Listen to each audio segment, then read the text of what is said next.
২৬ বছর প্রবাসে কাটিয়েও আজ চরম অসহায় মোহাম্মদ জাকির হোসেন। অর্থের অভাবে পায়ে পচন ধরায় কেটে ফেলতে হয়েছে ৪টি আঙুল। এদিকে ৫ সদস্যের সংসারের খাবার জোগাতে স্ত্রী খাদিজা আক্তারকে করতে হয় কাপড় সেলাইয়ের কাজ।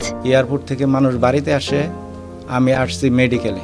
আমার ফ্যামিলিটা কিভাবে চলতেছে এটা হয়তো কাউকে বইলা বোঝানো যাবে না, যারটা সে ওই বুঝে। মেশিন চালায়া যেই টাকা পায় এই টাকা দিয়ে আমার ওষুধ কিনার টাকা হয় না। গাজীপুরের কাপাসিয়া উপজেলার চাঁদপুর ইউনিয়নের নলগাঁও গ্রামের বাসিন্দা মোহাম্মদ জাকির হোসেন ২৬ বছর আগে জীবিকার তাগিদে পাড়ি জমান মালয়েশিয়া। সেখানে একটি কোম্পানিতে দীর্ঘদিন সুনামের সঙ্গে কাজ করার পর পাড়ি জমান ওমানে। সেখানে কর্মরত অবস্থায় ২০২৩ সালে কর্মস্থলে দুর্ঘটনায় পায়ে গুরুতর আঘাত পান তিনি। কোম্পানিকে বারবার জানানো সত্ত্বেও সঠিক চিকিৎসা না দেওয়ায় শারীরিক অবস্থায় চরম অবনতি ঘটে এবং এক পর্যায়ে পায়ে পচন ধরতে শুরু করে। আমি ১৯৯৫ সালে মালয়েশিয়া যাই, ২০১৩ সালে ওমান যাই। কোরবানির ঈদের কিছুদিন পর আমার পায়ের মধ্যে একটা আঘাত লাগে। কোম্পানির কাছে জাকিরের ১৫ লাখ টাকারও বেশি বেতন ও অন্যান্য পাওনা বকেয়া রয়ে গেছে।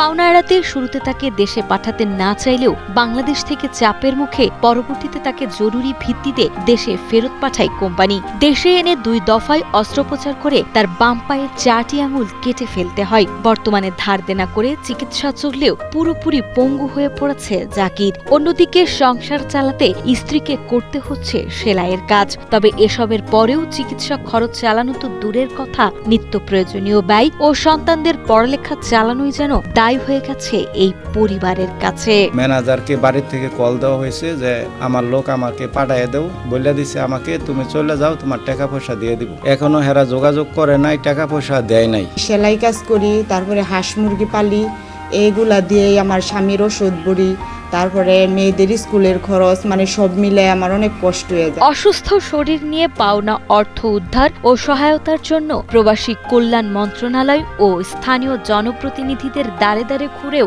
এখনো কোনো সমাধান পাননি জাকির। তাই অসহায় এই মানুষটির দাবি, পাওনা আদায় ও সঠিক চিকিৎসা নিশ্চিত করতে এগিয়ে আসবে সরকার, প্রবাসী কল্যাণ মন্ত্রণালয় এবং সমাজের বিত্তবান মানুষেরা।